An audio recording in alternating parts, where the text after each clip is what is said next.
Assalamualaikum warahmatullahi wabarakatuh. Halo, saya Olive Octavia Putri.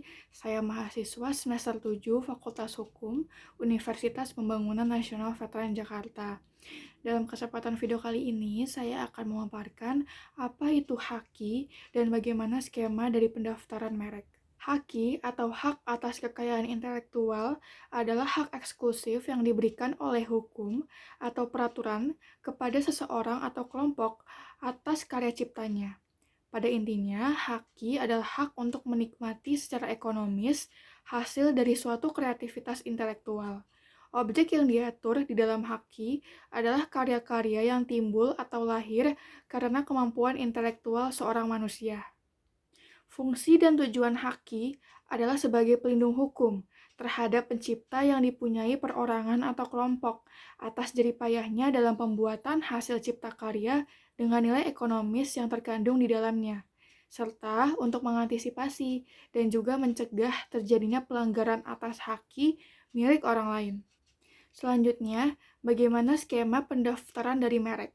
Alur proses permohonan pendaftaran merek ini terdapat dalam Undang-Undang Republik Indonesia Nomor 20 Tahun 2016 tentang merek dan indikasi geografis.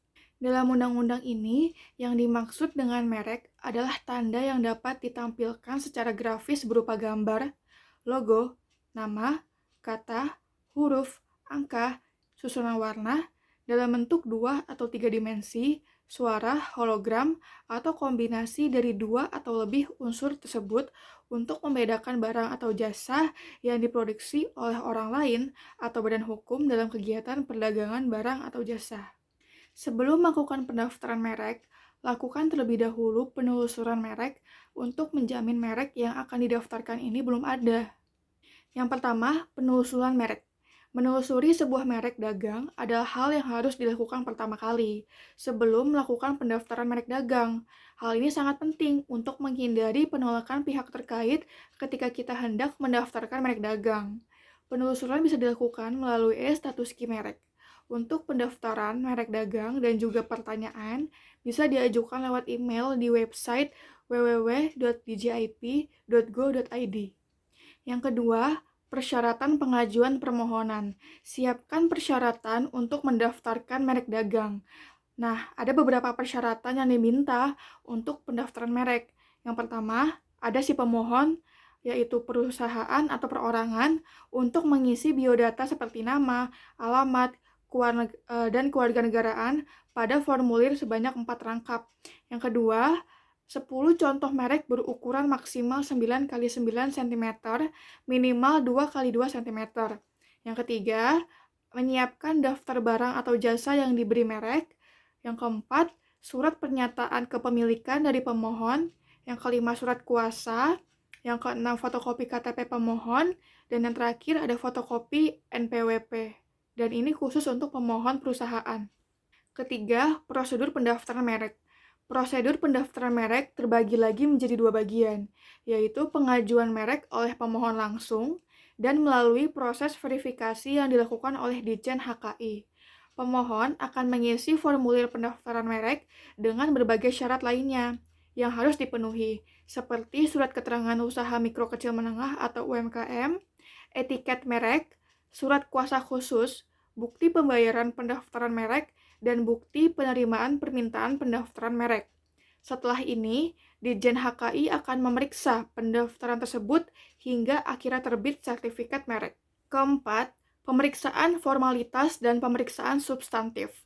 Pemeriksaan formalitas pertama adalah diperiksanya kelengkapan persyaratan registrasi merek tertentu. Pastikan kamu sudah melengkapi seluruh persyaratan yang diminta oleh Ditjen HKI.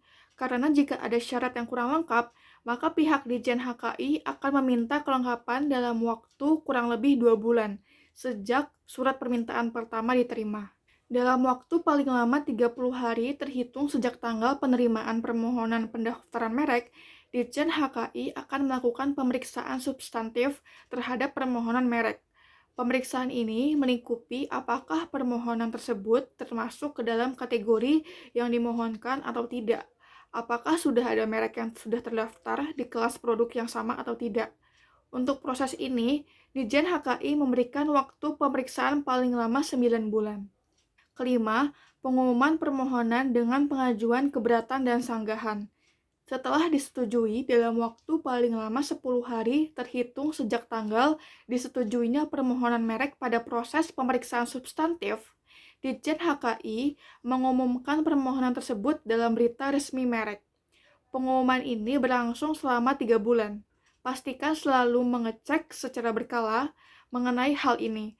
Apabila pemohon merasa keberatan, pemohon dapat mengajukan keberatan secara tertulis kepada Ditjen HKI paling lama 2 bulan sejak tanggal penerimaan salinan keberatan.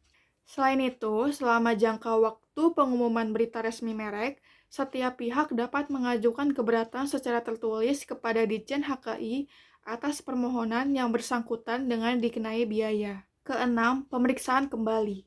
Apabila pada tahapan pengumuman terdapat keberatan atau sanggahan, Ditjen HKI akan menggunakan keberatan tersebut sebagai bahan pertimbangan dalam pemeriksaan kembali terhadap permohonan yang telah selesai diumumkan. Pemeriksaan ini biasanya diselesaikan dalam jangka waktu paling lama 2 bulan sejak berakhirnya masa pengumuman. Jika ada masalah atau masalah tersebut dapat diselesaikan dalam tiap prosesnya, Ditjen HKI akan menerbitkan dan memberikan sertifikat merek kepada pemohon atau kuasanya dalam waktu paling lama 30 hari sejak tanggal permohonan tersebut disetujui untuk berada dalam daftar umum merek. Sekian pemaparan saya mengenai HAKI dan bagaimana skema pendaftaran merek.